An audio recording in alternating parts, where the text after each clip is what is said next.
Le mal des hommes, cette expérience peut avoir deux sens selon l'interprétation qu'on donne au génitif de, hein. Le mal des hommes, ça peut être le mal causé par les hommes, ça peut être aussi le mal appartenant aux hommes. Le mal appartenant aux hommes, c'est généralement parlant, hein, les choses qui rendent notre vie difficile, hein, la mort, le deuil, la souffrance, la maladie, hein, les catastrophes naturelles, etc.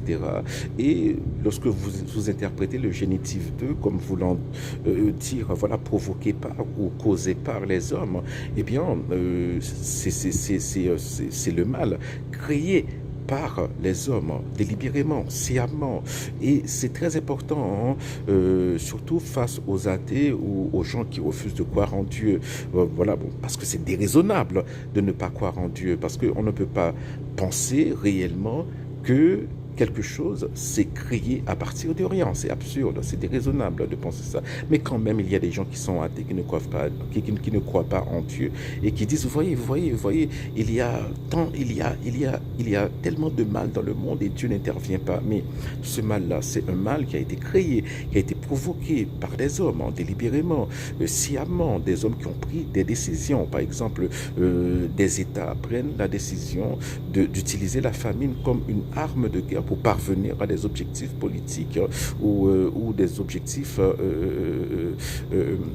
stratégiques. Voilà. Il y a, par exemple, dans plusieurs pays africains, hein, la famine, hein, voilà, a été utilisée comme une arme de guerre, par exemple dans la guerre du Biafra, hein, dans les années 70. Hein, et aujourd'hui, hein, on peut argumenter que, voilà, que cela se passe dans certaines régions du monde. Hein. Et il y a aussi, hein, des gens qui souffrent. Par exemple, lorsqu'on prend ce qui se passe dans l'est de la République du Congo, eh bien, ce sont les ressources naturelles. Hein, c'est la bagarre pour les ressources naturelles qui cause, hein, voilà, des millions de morts, hein, qui causent voilà, des viols de masse, hein, qui crée les conditions pour ces crimes-là, pour les viols de masse, etc., hein,